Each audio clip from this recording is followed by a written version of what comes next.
నమస్తే. Welcome to Andhraprabha. నేను Priya Kaushik. April 22న కాశ్మీర్‌లో పహల్గామ్‌లో టూరిస్టుల పైన అటాక్ జరిగింది. అయితే దానికి సంబంధించి వార్ కొనసాగుతూనే ఉంది. ఆపరేషన్ సింధూర్ అని చెప్పి స్టార్ట్ చేశారు. అయితే నిన్న రాత్రి ఏదైతే జరిగిందో అది అసలైన వార్‌గా భావించొచ్చు. అయితే వాటి గురించే పూర్తి వివరాలు తెలుసుకుందాం. ప్రస్తుతం మనతో పాటు సురేష్ కొచ్చటిల్ గారు ఉన్నారు. నమస్తే సార్. నమస్కారం.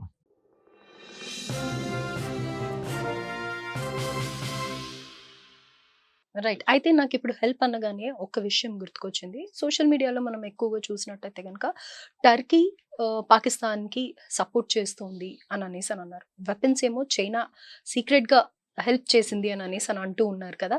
సో, టర్కీకి కరోనా టైంలో ఇంత హెల్ప్ చేసిన ఇండియాకి ఎందుకు హ్యాండ్ ఇచ్చింది అని అంటారు? సివిలైజేషనల్ బ్యాటిల్ అనే నేను వాడాను దీనికన్నా ముందు. Hmm. Turkey is Islamic country, Pakistan Islamic country. వాళ్ళని హెల్ప్ చేస్తారు డెఫినెట్గా. దానికోసం ఇజ్రాయెల్ మనల్ని హెల్ప్ చేస్తున్నారు. Even though we are a Hindu country technically and Israel is a Jewish country. మనం ఎందుకు హెల్ప్ చేస్తారంటే మీకు హిస్టరీ మీద తీసుకెళ్తే వెన్ ఇజ్రాయెల్ సోలమన్ టైంలో, ఆ టైంలో ఇప్పుడుగా talking of something like 11th century 12th century ఆ టైంలో ఇజ్రాయెల్ని, అప్పుడు ఇజ్రాయెల్ లేదు, అప్పుడు జ్యూస్ని అక్కడి నుంచి సోలమన్ వాళ్ళ ల్యాండ్ నుంచి తరిమి కొట్టినప్పుడు వాళ్ళకి ఎక్కడ వెళ్ళడానికి ఉన్నప్పుడు భారతదేశంకి వచ్చారు. వాళ్ళు ఏ కంట్రీ వాళ్ళకు రానియలేదు వాళ్ళని. భారతదేశంలో వచ్చి బోట్లో దిగిన అప్పుడున్న బాంబే కానివ్వండి, ఇప్పుడున్న మా కేరళలో మా ఇంటికాడ నుంచి 16 కిలోమీటర్ల దూరంలో ఈ పోర్ట్ క్రాంగనూర్ అనే పోర్ట్ ఉంది. అక్కడ వచ్చి దిగారు వాళ్ళు జ్యూస్. సో వాళ్ళకి మన మీద చాలా, ఇండియా అంటే దే రియలీ లైక్ అస్ అనమాట.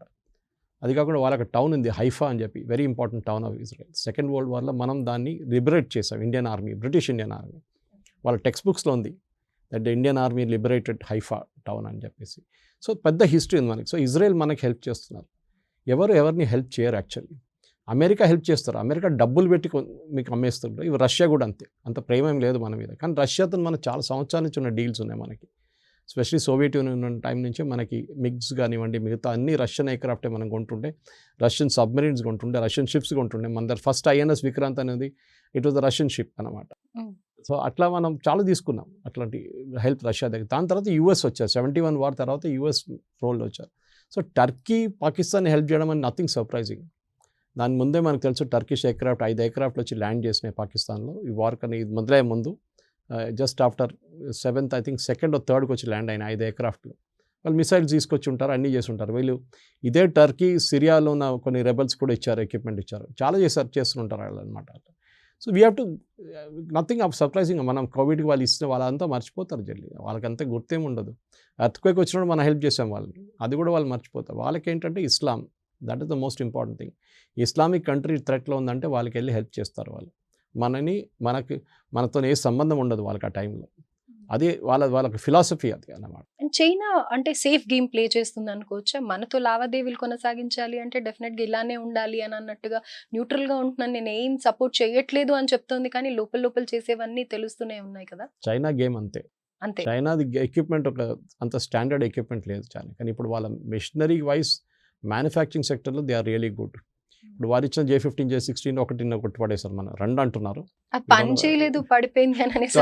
దే ఆర్ చైనీస్ ఎక్విప్మెంట్ లాగానే ఉంటుంది. అది కూడా కాదు, వాళ్ళ ఎయిర్ డిఫెన్స్ మొత్తం చైనాది యాక్చువల్లీ. ఇప్పుడు మనం వాడుకున్న S-400 లాగానే వాళ్ళు చైనా దగ్గర నుంచి తీసుకున్నారు ఎక్విప్మెంట్. అంటే మొత్తం మిసైల్ కూడా మనం 9 లొకేషన్లో 14 మిసైల్ కొట్టాం మనం ఆ రోజు ఫస్ట్ అటాక్ టెర్రరిస్ట్ క్యాంప్స్ మీద. ఒక్క మిసైల్ కూడా ఇంటర్సెప్ట్ చేయలేదు వాళ్ళు. వెరస్ నిన్న రాత్రి మన మీద ఫైర్ చేసిన ఒక్క మిసైల్ కూడా ఇంపాక్ట్ కాలేదు గ్రౌండ్ మీద డైరెక్ట్ వచ్చి. So man behind the mission ఒకటి ఉంటుంది, మిషన్ కూడా ఉంటుంది అనమాట. సో చైనా ఓవరాల్ చైనా ఏం చెప్తారంటే మేమేం చేయట్లేదు, మీరు చెప్పినట్ల ఓవరాల్ బయట నుంచి ఏమో న్యూట్రల్గా ఉన్నామని చూపిస్తారు. కానీ వాళ్ళకి మెయిన్ ఇనిషియేటివ్ అంటే చైనా నుంచి BRI బెల్ట్ రోడ్ ఇనిషియేటివ్ అని చెప్పి వాళ్ళు చాలా కంట్రీస్లో ఇన్వెస్ట్ చేశారు డబ్బులు. అక్కడ రోడ్లు వేస్తారు, తర్వాత వీళ్ళు డబ్బులు ఇవ్వలేకపోతే వాళ్ళు మొత్తం గుంజుకుంటారు ల్యాండ్ అంతా. శ్రీలంక దగ్గర అంబాపోర్ట్ అపోర్ట్ చేశారు. అట్లనే ఆఫ్రికా కంట్రీస్ ఆల్మోస్ట్ అన్ని కంట్రీస్ కొనుక్కున్నారు వాళ్ళు. డబ్బులు ఇస్తారు, వాళ్ళు తర్వాత ఇవ్వలేకపోతారు, డబ్బులు చేయలేకపోతే వాళ్ళు మీ ఐలాండ్ ఇచ్చేసేయండి, మీ ల్యాండ్ ఇచ్చేసేయండి తీసుకుంటారు చైనా. సో చైనీస్ సపోర్ట్ ఉంది డెఫినెట్గా పాకిస్తాన్. కానీ ఆ చైనీస్ సపోర్ట్ ఎన్ని రోజులు ఉంటుందో చూడాల్సింది. ఎందుకంటే చైనా ఇన్వాల్వ్ అయిపోతే టోటల్గా US మారిపోతుంది సిచ్యువేషన్. ఇప్పుడు US అదే అన్నారు, యుఎస్ మనకి ఎక్విప్మెంట్ ఇవ్వడం మొదలు పెడతారు. ఆల్రెడీ ఇస్తున్నారు మనకి, అంటే ఇవ్వట్లేదు. ట్రంప్ మాటలు ఒక్కొక్కసారి పొద్దున ఒకటి మాట్లాడుతున్నారు, సాయంత్రం ఒకటి మాట్లాడుతున్నారు అని చెప్పొచ్చు. అది మన ఎందుకంటే ఒకసారి సపోర్ట్ చేస్తా అంటున్నారు, ఒకసారేమో మీరు మీకు అలవాటైపోయింది ఈ గొడవలన్నీ, కాంప్రమైజ్ అయిపోండి, మీరు చర్చించుకోండి అని అనేసి అని అంటారు. ట్రంప్కి ఏంటంటే ఆయనకన్నా పెద్ద ప్రాబ్లమ్స్ ఇంటికాడ ఉందన్నమాట. ఓకే, ఆయన ట్రేడ్ వార్ కానివ్వండి, ఆయన శాంక్షన్స్ కానివ్వండి, అక్కడ ఉన్న కాలేజెస్తో ఉన్న ఇష్యూస్ చాలా ఉన్నాయి, వాళ్ళకి ఇమిగ్రేషన్ ఇష్యూస్ ఉన్నాయి అక్కడ. సో ఆయనకి ఈ ప్రాబ్లం ఆయనకు తెలుసు. Modi is very close to Trump.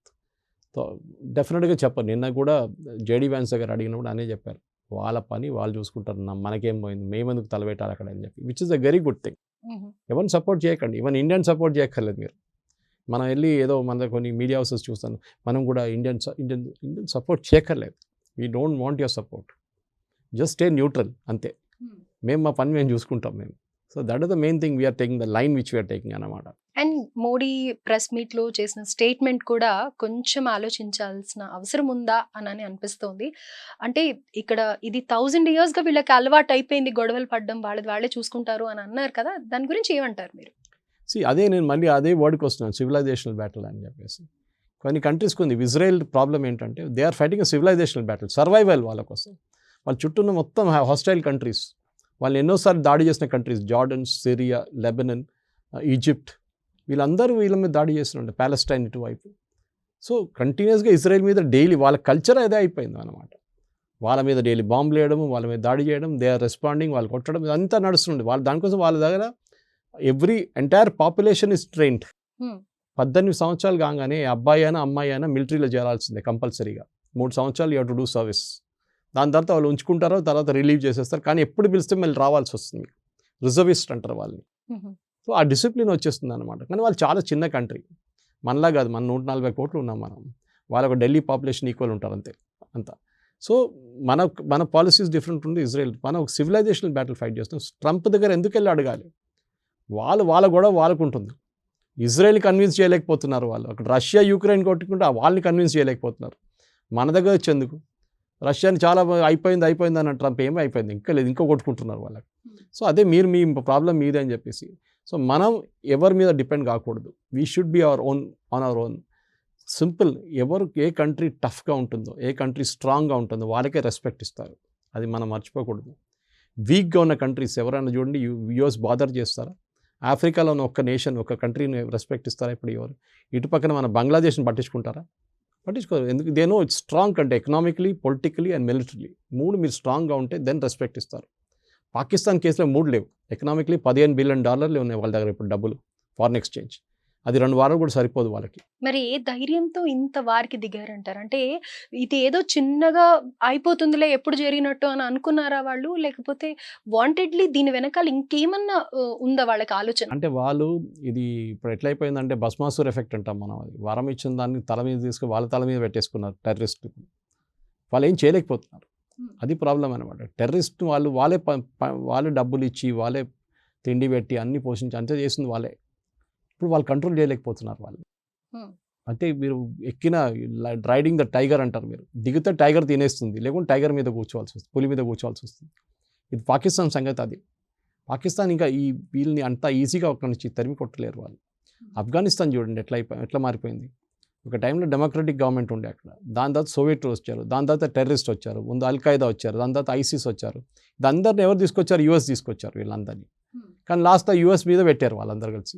US అక్కడి నుంచి పారిపోయారు తర్వాత. ఇప్పుడు వాళ్ళు చూడండి, వాళ్ళు ఏం కావాలంటే వాళ్ళు చేసుకుంటున్నారు. ఐసిస్ వాళ్ళు, ఆఫ్ఘనిస్తాన్, తెహ్రీకే తాలిబాన్ అందరూ.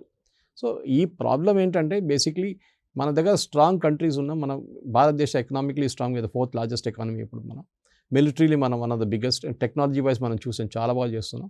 మనకి ఇంకా చాలా మటు ఆత్మనిర్భర్ ప్రొడక్షన్ నడుస్తుంది. ప్రొడక్ట్స్ బెంగళూరు బేస్ చిన్న ఒక కంపెనీ ఇచ్చిన డ్రోన్స్ మనం నిన్న వాడాం, సూసైడ్ డ్రోన్స్ 24 వాడాం నిన్న మనం. అన్నీ పనిచేస్తుంది బాగానే. So we are on the way, super power లాగానే ఉన్నాం మనం. కానీ మీరు యుఎస్ వచ్చి మిమ్మల్ని హెల్ప్ చేయడం అనేది ఇప్పుడు 70s 80s కాదు. భారతదేశం ఇది మెచ్యూర్ కంట్రీ, మేము హ్యాండిల్ చేసుకుంటాం. మీరు వచ్చి పుల్లలు పెట్టకండి అంతే. అది మేము రిక్వెస్ట్. పాకిస్తాన్కి వచ్చి మేము పాకిస్తాన్తో మాట్లాడాలి, వద్దండి మేము మాట్లాడము, అయిపోయింది ఆ స్టేజ్, అయిపోయింది కథ. లేదా మేము మాట్లాడతాం, ఇది మళ్ళీ మొదలు పెడతారు రేపు. మాట్లాడడం ఏంటి? అది that's main thing. There no point to talk to Pakistan.